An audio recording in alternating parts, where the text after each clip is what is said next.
Hello. Welcome sa Lika ERP. This is a demonstration of the system. So, mapag-aaralan natin yung forms and records, roles and permissions, dashboard panels, and automation and flows. So, mag-login lang muna tayo.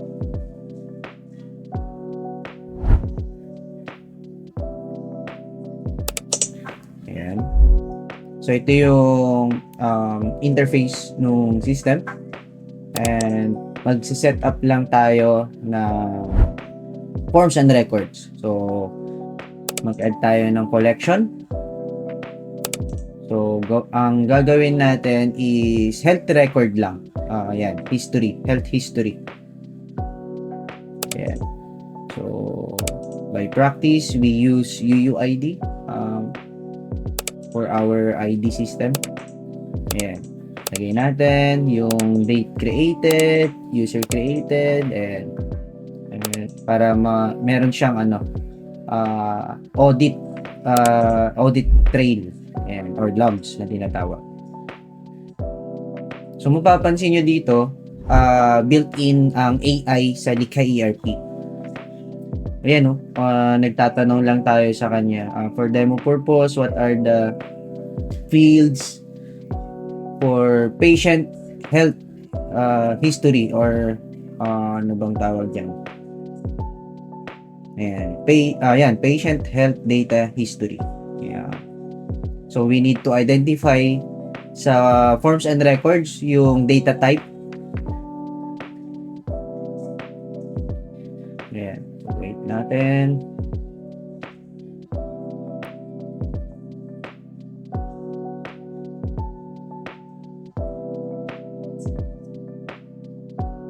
Ayan. So ang suggestion niya, merong blood pressure, temperature, heart rate, pero simplihan lang natin. Focus tayo sa temperature. So, simplihan lang natin. Ayan. Ayan blood pressure. So, string dapat yan. Tapos, temperature. Ayan. String. Tapos, i-paste na lang natin dyan. Ayan. Blood pressure, string. Make sure na string siya. Save. Temperature. Ayan. Dapat ito float or decimal. Since may floating siya. Ayan. So decimal lang yung pinili ko, pero mostly decimal yung ginagamit for currency. Pero I think pwede rin yung float dito. Ayan. So maglalagay naman tayo ng relationship kasi may existing table na tayo for patient. Sobrang dali na lang yung i-link. Diba? Wala na, pindot-pindot na lang. So, ganyan kadali using Lika ERP. Ayan. So, lagay lang natin yung display, niya, template. Display template, ito yung parang, yung magdi-display dun sa UI kapag nakikita mo tong record na to. Ayan. Lalagay natin yung first name. Ayan. So, save natin. So, after ma-save, okay na yan. Simplihan lang. Yeah, save. Awesome. So, nandun na yung patient and ang interface niya, yun, may display ID doon. Ayan. So, check naman natin. Try natin magdagdag ng record. Ayan. So, lagay lang natin yun. Ayun, drag and drop na lang. So, napaka-basic na lang. And, parang yun na yung magiging trabaho natin. Pindot-pindot na lang. Ayan. So, add tayo ng record. Blood pressure. And di ako medical field. So, di ko alam po tama to. 20 by 180 ba? Or 180 by 20? Diba? Temperature. Ito, marunong naman tayo konti. So, 37.2. Okay, hindi pa umaabot. Wala pang infection. Infection, parang doktor na nagsabi. Ayan. So, ayan. Kunwari yung PhilHealth lang yan. Ayan. So, pwede mo ilagay yung overall status ng patient. Ayan. Check natin. Save. Meron na tayong record. Diba? Sobrang dali na lang, pindot-pindot. May database na agad tayo. So, database ang tawag natin dyan, or forms and records. O, diba? So, ayan. O, back natin. Magsiset naman tayo ng access policies. Ayan. So, roles and permissions. So, ito yung parang security ng system. Okay? Ano lang yung permission or access ng mismong user. Kunyari, nurse. Diba? So, ang nurse, kaya niyang ma-read yung patient and ayan, pwede siya mag-create ng patient. Pwede niyang i-update yung information ng patient. And then, mag-add din tayo ng access niya para dun sa health history. So, lagay tayo. Ayan. Type natin dito, health. Ayan, history. Select natin. Ayan. So, sa taas, makikita natin, scroll lang muna natin. Ayan. So, read. Lagyan natin siya ng read access, tsaka create access. Ayan. So, yun yung capability. Pero, hindi niya pwedeng i-update. So, pwede nating i-restrict. Diba? So, pag yun, permission. So, parang yun din, kabaliktaran ng restriction. Ano yung i-restrict mo sa kanya? Ayan. So, gawa tayo ng nurse na account. Ayan, gawa tayo. Ayan, first name, nurse. Kunwari lang naman. Ayan, nurse@nurse.com. Kunwari yung email. Tapos, lagyan natin ng password. Ayan, so meron na tayong nurse. So, ngayon, mag-log out tayo. I-try natin kung ano lang yung access ni nurse. So, dito, makikita nyo, nag-sign out tayo. So, mag-login tayo as nurse. Ayan, nurse@nurse.com. Tapos, lagay natin yung password niya. Ayan. So, sign in. Voila. So, tignan nyo, limited na lang yung access niya. Patient at saka health history lang ang access niya. The rest, hindi niya na pwedeng ma-access. So, ganun siya. O, di ba? O, ayaw nang ma-edit eh. Kasi, ang access lang niya is mag-add at saka mag-read. Ayan. So, yun. Ganun makadali. Meron na tayong system agad. Ayan. So, ngayon, i-discuss natin next topic which is ayan, balik muna tayo ng admin ha. Ayan. Ayan, balik muna tayo ng admin. So, ayan na. Full access kasi pag admin, no, lahat nakikita niya. Nakikita niya dito yung mga tables or collections. Ayan, so pwede tayo mag-add, ganyan. Temperature. So, mag-add lang muna tayo ng data. Ayan, 36. Try natin paramihin yung data. Kaya may dagdag ng dalawa. Ayan, so may dalawa na tayo dito. 37.2 and 36.5. Ayan. So, ngayon, what we will do is, syempre,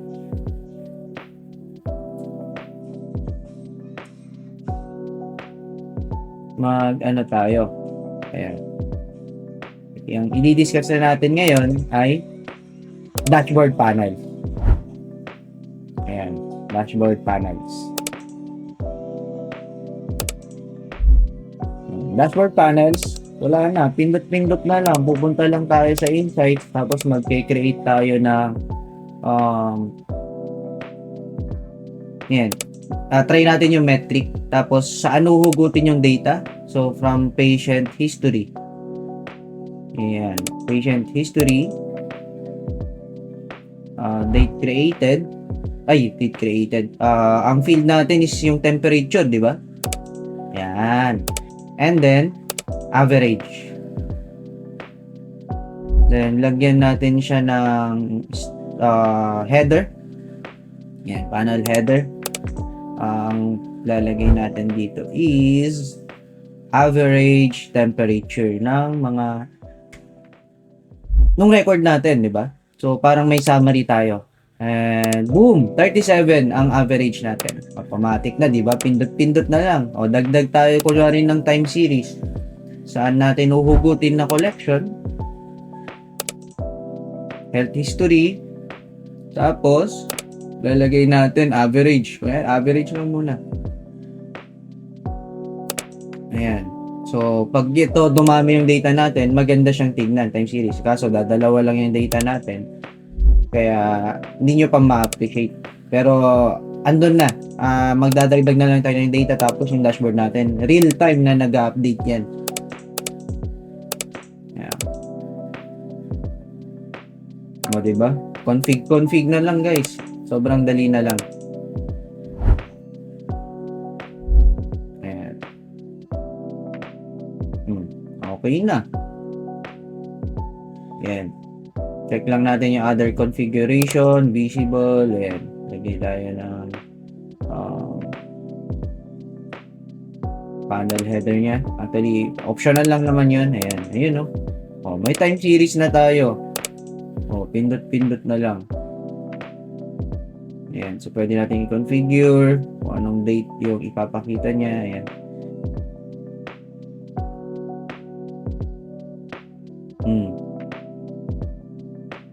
Ayan. So, lagyan natin ng name. Panel name. Ayan. Time series. Ay, ano ba dapat itawag dito? Average temp by time. Parang ganun. Ayan. So, save natin. Refresh.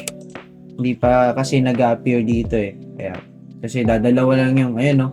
37 temperature. Nag-average lang siya. Ayan. Hindi niya pa talaga, ayan. Ayan. Nice. Ayan. Naka-seconds naman siya. Pero mas maganda talaga. Pag time series, dapat marami ng data. Ayan. Mas maganda siyang makita. Ayan. May mga settings na ganon. Check. Ayan. Wala na. Sobrang dali na lang. Pwede tayo maglagay ng bar chart. Marami tayong option. Ayan. Next na i-discuss natin is yung automation and flows. Ayan. So, sa automation and flows, pindot-pindot na lang din. Diba? So, punta lang tayo sa settings, sa flows, tapos mag-add tayo ng bago. So, kunyari, ang gusto natin, i-notify yung admin kapag 37 point, high temperature, 37.5 yata eh, may infection na talaga. Ayan. So, ang event trigger natin, non-blocking lang muna. So, ayan. Ang trigger natin is kapag merong nag-create at saka update sa health history, matitrigger yung flow natin or yung automation. Ayan. So, maglalagay tayo dito. Ang payload kasi nung mismong collection is meron siyang ano bang tawag natin doon? Ang payload niya is meron siyang, yun nga, yung temperature, yung data. Pag sinabing payload, ito yung data na dala-dala nung mismo trigger. Ayan. So, meron siyang temperature, tapos maglalagay tayo ng condition. So, ang condition natin, if greater than or equal 37.5, ay, naipunta doon. Ayan, 37.5. Delete natin ito. Ayan. So, ganyan siya. Condition lang. Very easy na lang maglagay ng condition. Save natin. And then, mag-add tayo ulit ng another process, yung notification naman. Maglagay tayo ng notification. Ayan. Notification. Yun, send notif. Sobrang dali lang. Lalagay ko lang yung ID. Kung Yun, user ID, tapos high temp. Ayan, paste lang natin dyan. Ayan. So, tapos, sa ang collection to. Mayroon health history. Tapos, pwede niyang ma-open. Ayan, lagay natin dito. Ayan, pagandahin lang natin. Ayan, alert, diba? High temp. Tapos dito, ilalagay natin yung ID ng item. So, curly braces. Tapos, huhugutin natin siya from the trigger. So, trigger.keys. Tapos, index 0 lang naman. Ayan. Ayan. Tapos, save natin. And then, let's try kung magno-notify ba siya or hindi. Ayan. Try natin i-edit. Edit natin to. 37.2. Try muna natin. 37.4. O, diba? So, check natin. Dapat mag-false yun. Kung makikita nyo, pink or red yung ano. Ayan o, red siya. Ayan. So, ibig sabihin, hindi niya na-satisfy yung 37.5. Ngayon, try natin. 37.5 or more than that. Ayan. Ayan, notification, wala pa. So, old notification yan. Alert, infection. So, luma. Ayan. So, try natin. Wala naman sa archive. Okay. Puntahan natin yung mag-edit tayo. Wala pa rin. Hindi pa rin talaga dumadating. Ibig sabihin, hindi niya na-satisfy. Diba? Ayan, lumang record yun. So, health history, pag pinalitan natin to 37.5. Ayan, na-satisfy na, di ba? And let's see. Punta tayo sa flows. Refresh natin. Punta tayo sa flows. Dun sa flows. Ayan. Kung makikita nyo sa logs, is green na siya. Ibig sabihin, na-satisfy niya yung condition. Ayun, no? Ayan. Yung payload niya, ayun, yung ayan. So, ngayon, notification doon. Ayun, high temp. O, diba? Sobrang dali na lang, guys. Likha ERP. Yan yung power ng Likha ERP. Ayan. Sobrang dali na lang. Thank you, guys.